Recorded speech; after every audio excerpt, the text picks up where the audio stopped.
l'info écho avec Capital. Le chiffre du jour, 84%. C'est la proportion d'Européens qui souhaitent supprimer le changement d'heure.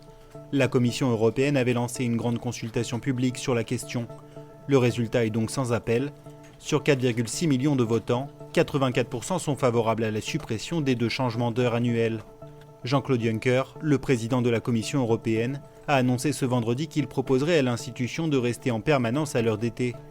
Le texte de la Commission, qui sera rédigé dans les prochaines semaines, sera ensuite soumis au Parlement européen, puis voté par les chefs d'État membres lors d'un Conseil de l'Europe. Le conseil pratique du jour. Cette année, il semblerait qu'un certain nombre de contribuables aient constaté des erreurs sur leur avis d'imposition.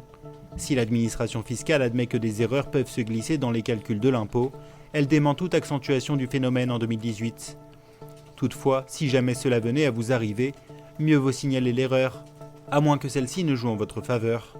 Plusieurs avocats spécialistes du droit fiscal ont assuré à Capital qu'aucun texte de loi ne dispose du fait qu'un contribuable soit tenu de signaler une erreur en sa faveur au fisc. Il peut donc la taire sans risquer d'être sanctionné par la suite. Sachez toutefois que l'administration peut procéder à un redressement jusqu'à 3 ans après et que si elle se rend compte de son oubli, elle ne manquera pas de vous demander de régler la différence. Rentrée pour continuer. La phase principale de Parcoursup se termine le 5 septembre, mais plus de 56 016 candidats demeurent toujours sans affectation à une semaine de la rentrée. Afin d'accélérer le processus d'affectation, le gouvernement a avancé la clôture des inscriptions administratives des formations sélectives au 27 août. Si tous vos vœux ont été refusés, vous pouvez encore vous orienter vers la procédure complémentaire.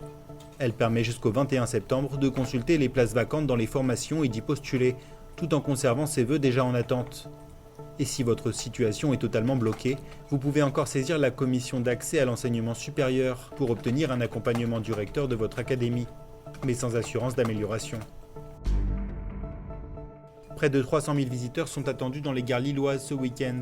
La capitale des Flandres accueille la plus grande braderie d'Europe, 2 ans après son annulation par crainte d'attentats terroristes. Martine Aubry, la maire de Lille, appelle cette année les professionnels à modérer les tarifs des moules. Près de 500 tonnes devraient être englouties par les chineurs. C'était l'info écho avec Capital.